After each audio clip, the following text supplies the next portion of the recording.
Bonjour à tous. Aujourd'hui, nous allons parler un peu de phonétique, de prononciation. Nous allons parler de la liaison. L'argomento della liaison è un argomento che per gli italiani risulta un pochino indigesto, quindi cercherò di chiarire un pochino le idee, spero, di quando si deve fare la liaison e quando non si deve fare. Innanzitutto, che cos'è la liaison? L'avrete sentita nominare. Si dice liaison, ho scritto, quando leggendo la consonante muta al fine di una parola si collega con la vocale che è all'inizio della parola successiva, ok? Come per esempio in questi tre esempi, les amis. Non si dirà les amis.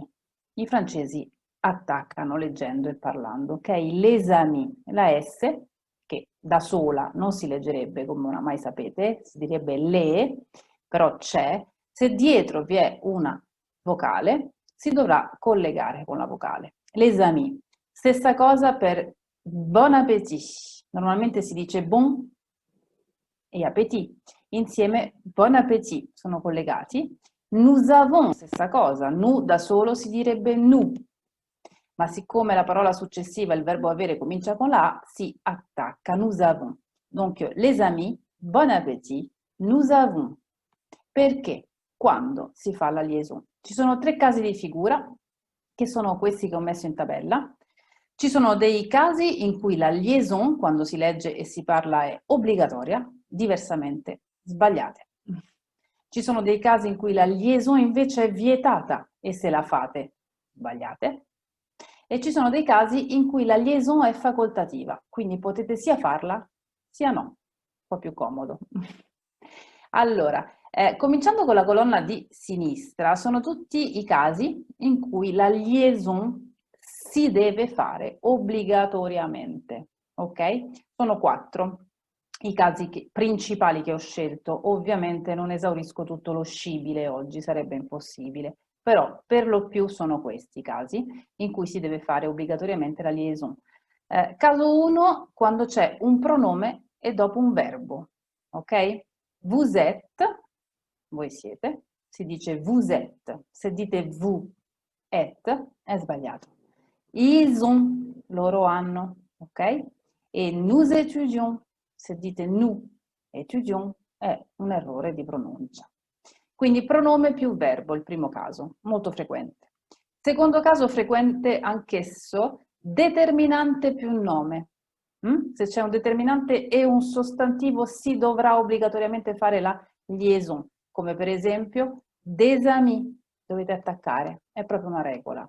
Oppure i miei zii, mes oncles, oppure gli alunni, les élèves, ok? Sono dei determinati, gli articoli, vedete qua è un articolo indeterminativo, qui è un articolo determinativo, questo è un aggettivo possessivo, sono comunque tutti dei determinanti, si chiamano così. Terzo caso, aggettivo e nome, prima l'aggettivo e poi il nome, il sostantivo. Si deve fare la liaison, come in questo caso qui, questo ragazzo, questo bambino, si dice cet enfant, si attacca, si unisce. Tra l'altro cet è un aggettivo dimostrativo, quindi può essere anche considerato un determinante, potevo metterlo qui. Cet enfant, oppure un fidanzatino in età adolescenziale, spesso in francese si dice piccolo amico, e si dirà un petit ami. La T si attaccherà alla E, alla A, scusatemi, questa T si attaccherà alla A. Un petit ami. Questo era il terzo caso, i primi tre sono questi, di liaison obbligatorie. E invece il quarto, ce ne sono tanti, ho messo i principali, si deve fare obbligatoriamente la liaison con delle locuzioni particolari e sono queste le principali che ho ritenuto di mettere. Forse si dice può essere in francese, peut-être, quindi questa T si deve agganciare alla E che sta subito dopo, peut-être, tra l'altro si scrive con un trattino. Tout à l'heure vuol dire dopo, a tout à l'heure quando dite a dopo, tout à l'heure, la T di tu si attacca a, tout à l'heure. C'est-à-dire, si scrive così e si legge come ho detto, vuol dire cioè. Oppure più o meno, plus ou moins, la S qua si attacca alla O di U, plus ou moins. Quindi queste parole si leggeranno, lo ripeto, peut-être, tout à l'heure, c'est-à-dire e plus ou moins. Prima colonna, obbligatorio fare la liaison, nei casi che abbiamo visto. Diversamente è un errore. Invece non si deve fare, assolutamente, diversamente è un errore, in questi casi qui. Seconda colonna, dopo la congiunzione e. Dopo la congiunzione e mai si fa la liaison. È un errore. Luc e Amélie. Non, zut. Luc e Amélie. Et Amélie, no, non si sente, non si dice, sarebbe bruttissimo. E ancora, non si dirà et encore, si dice et encore, staccato. Altro caso in cui non si fa la liaison è con i nomi propri. Vedete, ho messo Tommaso e Nicola, che finiscono con la S. Thomas è sympa. Non si attacca questa S con la E. È un nome proprio, Tommaso. Così come Nicola. Nicolas étudie beaucoup. La S non si collegherà con la E che sta subito dopo. Nicolas étudie beaucoup e Thomas è sympathique. Terzo caso in cui non si deve quando c'è un nome più un aggettivo, che tra l'altro è il contrario di qui. Prima era aggettivo più nome, si deve fare. Nome più aggettivo, no. E per esempio ho messo un ragazzo intuitivo, un enfant intuitif. Non si dice un enfant intuitif, mamma mia, si stacca. Un garçon intelligent. Qui non si prolunga il suono della N con la I, sono staccate, due parole staccate. Un garçon intelligent. Quarto caso, che da solo crea problemi, che un giorno magari chiarirò, non si fa la liaison davanti a una H aspirata, si chiama, i francesi li chiamano H aspiré. Praticamente tutte le parole che iniziano con la H, in francese la H non si pronuncia. La maggior parte di queste parole hanno una H muta all'inizio, che funziona come una vocale quando si fanno le elisioni, eccetera. Alcune parole la H però non è muta, si chiama H aspiré. È un discorso lungo e difficile che tra l'altro non ha delle regole ben precise per sapere quando è un H muta o un H aspirata, quindi non è la sede questa per farlo. Sappiate però che non si fa la liaison, per esempio héros vuol dire eroe e haricot, lo abbiamo visto, vuol dire fagiolo, fagioli. Queste due parole hanno una H aspirée davanti che non fa fare la liaison, si dirà des héros, proprio una regola di fonetica, di pronuncia, non si dice des héros, si dice des héros e les haricots non si collega la S con la H, a differenza di uomo per esempio, homme, les hommes, in quel caso si collega, era determinante più nome, les hommes, però le parole come héros, haricot e poche altre per fortuna hanno una H aspirée, si chiama, davanti, in questo caso non si fa la liaison, ok?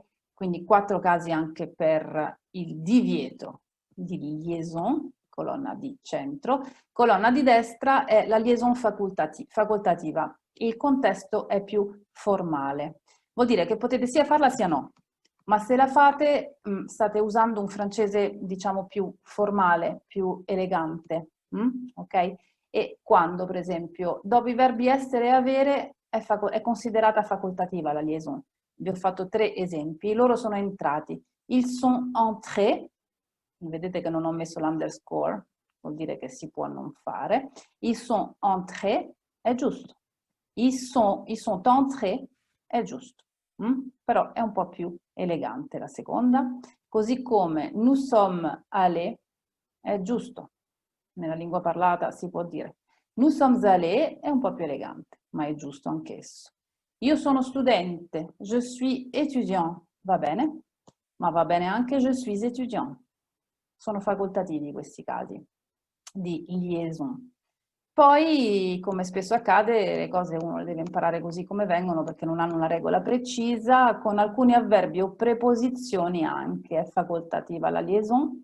Per esempio, non ancora si può dire pas encore e più elegantemente si dirà pas encore. Corrette entrambe le forme, ma anche si può dire mais aussi oppure mais aussi, che personalmente preferisco. Ed infine, ma ce ne sono anche delle altre, vedete ho scritto avverbi e preposizioni. Encore è un avverbo, mais è una preposizione, dans è una preposizione e in questo caso si può dire dans un stade, in uno stadio, o dans un stade, che io preferisco. E eccetera, l'ho scritto qua, eccetera, l'ho scritto qui, ed eccetera, l'ho scritto qui, perché non è che sto esaurendo tutto ciò che c'è da dire. Le 2 righe finali le ho messe, ma credo che si potevano intuire senza che io lo dicessi, e ho scritto solo con l'ascolto e con la pratica verranno automatiche. È evidente che mentre si legge o si parla non ci si può fermare alla ricerca di quale regola fonetica stiamo per usare. Non è che mentre leggete, mentre parlate dite aspetta, questo è un nome, poi c'è un aggettivo, quindi si doveva non fare la liaison. No. Oppure sto dicendo sto per usare un determinante e poi c'è un nome, quindi devo fare la liaison. Non si può. Solamente con tanto ascolto e tanta pratica queste cose poi vengono immagazzinate e diventano meccaniche. Quindi la liaison, detto, sono questi 3 casi di figura qui che ho messo in tabella, che spero vi aiuteranno insieme alla lezione 1 sulla fonetica e tanti altri step che abbiamo affrontato insieme a leggere nella maniera più corretta possibile. D'accord? Merci encore une fois.